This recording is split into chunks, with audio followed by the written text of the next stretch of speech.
नमस्कार मेरे साथियों। आज कोरोना जैसा भयंकर माहौल चल रहा है।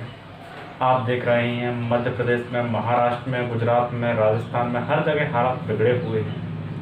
इस समय चुनावी माहौल भी चल रहा है। जैसे पश्चिम बंगाल में कोरोना नहीं आ रहा है। आप घर पर रहें, सुरक्षित रहें। मास्क आप अनिवार्य रूप से घर से जैसे ही बाहर निकलें आप मास्क लगा कर ही चलें। अब बात आती है लॉकडाउन की। घर से बाहर जाएं, घर से बाहर नहीं जाएं तो घर में क्या करें भाई? घर में आप अपने लक्ष्य को अपने आप को संघर्ष करिए। आप घर से बाहर जाओगे तो कोरोना लाओगे, घर में रहोगे तो कुछ ना कुछ अच्छा करोगे, पढ़ाई करोगे। इसी बीच मैं भी घर पर ही हूँ लॉकडाउन समय में। इस समय का सदुपयोग करने के लिए मैं आपके लिए लेके आया हूँ वीडियो। इतिहास का सेकंड पार्ट आपके सामने लेके आया हूँ। मैंने प्राचीन पहाड़ कालीन का एक आपको ऐसी ऐसी जगहों के नाम बताए थे जो आपके पेपर के लिए महत्वपूर्ण है, आपको एमपी जीके के रूप में महत्वपूर्ण है, आपको एमपी पीएससी के लिए, एमपी एसआई के लिए, एमपी का कोई भी एग्जाम होता है उसके लिए महत्वपूर्ण है। मेरे साथियों, लॉकडाउन जैसी भयंकर स्थिति चल रही है। इसमें आप इससे निराश न होइएगा कि पेपर कब होगा, क्या होगा, कैसे होगा। नहीं, ऐसा नहीं। जो आज व्यक्ति मेहनत कर रहा है, जो बच्चे आज पढ़ेंगे वो कल परिणाम देंगे। ये बात श्योरिटी और गारंटी के साथ आप लिख लीजिए कि जैसे ही कोरोना भी अप्रैल और मई लगभग 2 महीने पीक पे रहने वाला, उसके बाद गिर जाएगा। और आपके लिए वैकेंसियों की गारंटी भी देता हूँ, अक्टूबर नवंबर से पहले आपकी वैकेंसी आने चालू हो जाएंगी। आप कहोगे कि अक्टूबर और नवंबर में जाके तैयारी करें। ना बाबा, ऐसा कुछ नहीं होता है। आपको तैयारी आज करनी होगी, तब जाके परिणाम आप कल दोगे। एक दिन का संघर्ष नहीं है ये कि आप एक दिन में कुछ कर सको आप। तो आइए हम अशोक के बारे में या कुछ प्राचीन काल के बारे में जान लेते हैं। अशोक के बारे में जानने से पहले हम देखते हैं प्राचीन जो पहाड़ कालीन इतिहास हुआ था, मौर्य काल आया। उसके बाद मौर्य काल से पहले भी कुछ धर्मों का उदय होता है, जैसे जैन धर्म और बौद्ध धर्म। ये दोनों संघर्ष या देखा जाए तो एक जातिगत या कई एक प्रकार से असंतुष्टि के कारण धर्म हुए थे। धर्म में कौन कौन आए? बौद्ध धर्म और जैन धर्म सबसे महत्वपूर्ण हुए। अब जैन धर्म और बौद्ध धर्म दोनों में उल्लेख किया गया है 16 महाजनपद थी। भारत में 16 महाजनपद थी, जिनमें से मध्य प्रदेश के लिए 2 महत्वपूर्ण हैं। कौन कौन सी आप सब लोग जानते होंगे लगभग थोड़ा बहुत। तो एक तो है अपनी उज्जैन, जिसे अवंती के नाम से जाना जाता है। दूसरी है अपनी चेदी। इनके बारे में आइए हम देख लेते हैं। जनपद हमारी कितनी हुआ करती थी? 16 हुई, जिसमें से मगध सबसे ताकतवर। मध्य प्रदेश में महाजनपद 2 थी, टोटल 16 थी, जिसमें सबसे शक्तिशाली कौन हुआ था? मगध थी। सबसे शक्तिशाली शासन हुआ था जो मगध में हुआ था, जो आप पढ़ते हैं चंद्रगुप्त मौर्य। भैया इसमें पैम्बो डालो, स्याही डालो, थोड़ा सा समाप्त हो गई है। मध्य प्रदेश में कितनी है? 2। एक है अवंती, दूसरी है महिष्मती। अवंती है पहली और दूसरी है चेदी। अवंती है जो कहां पे है? उज्जैन में है आपकी। अवंती है उज्जैन में है। और चेदी है, ये आती है आपकी खजुराहो में। खजुराहो पर्टिकुलर आती है, या फिर आपको बुंदेलखंड आप कह सकते हो। बुंदेलखंड के हिस्से में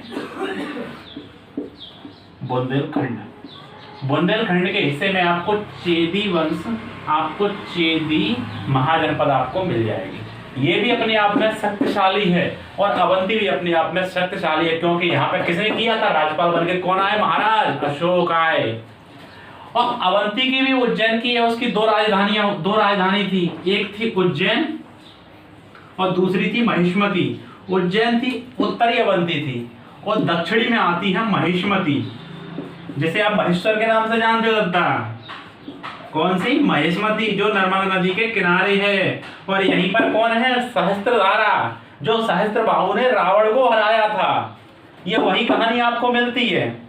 और अब आगे चलते हैं, आपको महाजनपद हुई इसमें अवंती वगैरह।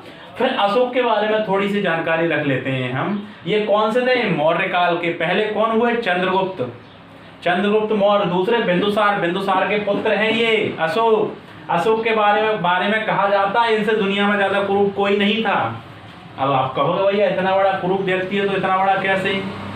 बुद्धि से बल से, पराक्रम से, शौर्य से, साहस से, इन चीजों से अशोक अशोक बना अपने कारण से।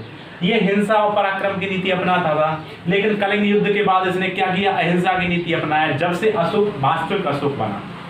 अशोक की कुछ वास्तविकता है, क्योंकि हम मध्य प्रदेश पढ़ रहे हैं, अशोक के बारे में पूरा नहीं जानेंगे हमें सिर्फ मध्य प्रदेश पढ़ना है। यहाँ पे अशोक ने कुछ शिलालेख लिखवाए, जिसमें रूपनाथ का शिलालेख जो आपका जबलपुर में है, ये आपसे पूछा जाएगा बार बार।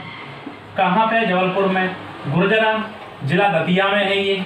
यहाँ पे अशोक को अशोक कहा गया है। सारोमारो, शारोमारो मतलब शहडोल, शहडोल जिले में सारोमारो अभिलेख है। सांची, सांची आपने कहाँ है भैया? रायसेन में, भोपाल से मात्र 40 किलोमीटर दूर है, ज्यादा दूरी नहीं है। और इसे विश्व धरोहर की सूची में शामिल किया गया है। कब किया गया भैया? 1989 में विश्व धरोहर की सूची में शामिल किया गया है।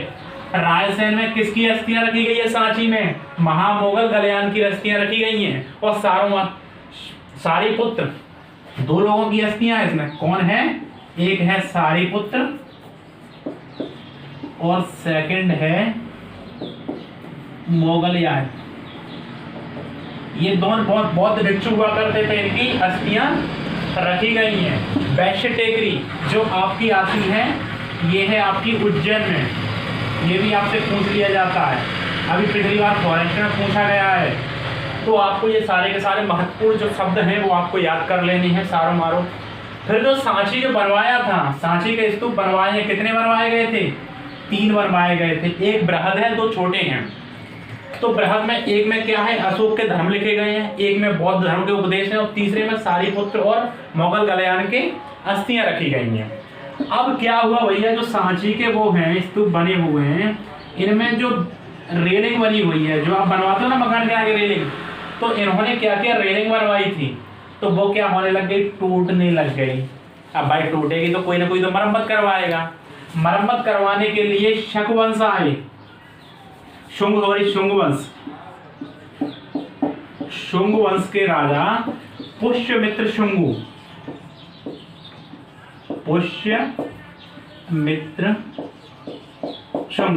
इन्होंने क्या किया? इन बेड़ियों को, इन्हें कहते हैं हम वेदिका। क्या कहते हैं? वेदिका। ये आप रेलिंग याद रख सकते हो मकान के हिसाब से, आजकल आप लोग खूब मकान बनवाते हो, देखते रहते हो।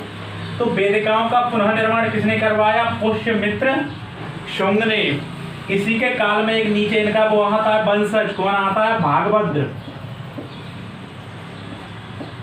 बिरसा वालों सुन लो, ये भागभद्र आपके यहाँ पे थे, जो वैष्णव धर्म के उपासक थे, वैष्णव धर्म के उपासक थे। और यहीं पे कौन आया? हेलियोडोरस विदेशी। कौन आया भैया? हेलियोडोरस आ गया। और यहाँ पे भागभद्र के वैष्णव धर्म से इतना प्रभावित हुआ कि इसने गरुड़ स्तंभ बनवाया। क्या बनवाया भैया? गरुड़ स्तंभ। गरुड़ स्तंभ बनवाया। बिरसा वालों सुन लो, इसी को क्या कहते हैं? खाम बाबा। खाम बाबा के नाम से यहाँ पे मेला भी लगता है और ये प्रसिद्ध है, ये आपके पेपर में आएगा। और इससे जैसे ही हम आगे जाते हैं, चंद्रगुप्त द्वितीय के बारे में बात आती है। चंद्रगुप्त द्वितीय के बारे में आती है, वो कहाँ है? उज्जैन। उज्जैन में ये भी राज्यपाल के रूप में नियुक्त थे। इन्हीं के दरबार में कालिदास, धन्वंतरी वगैरह व्यक्ति रहते थे। और कालिदास जो व्यक्ति रहता था, कौन? कालिदास जो विक्रमादित्य के दरबार में रहता था, उसी ने पुष्यमित्र शुंगु के पुत्र अग्निमित्र, कौन थे? पुष्यमित्र, उसके अग्निमित्र पुत्र थे। इन्हीं के बारे में इन्होंने एक रचना लिखी है। कौन? मालविका अग्निमित्र। मतलब इन दोनों की प्रेम कहानी का बहुत ही वर्णन किया गया है। और कालिदास को शेक्सपियर इसलिए कहा जाता है, ये नायक और नायिका के बीच में इस तरीके से वर्णन करता है, इसलिए इन्हें भारत का शेक्सपियर कहा जाता है। ये थोड़ा सा इतिहास है आपके लिए। अगले वीडियो में फिर आपके लिए लेकर आऊंगा एक नया वीडियो और महत्वपूर्ण क्लास। जब तक आप कोरोना में सेफ रहिए, घर पर रहिए।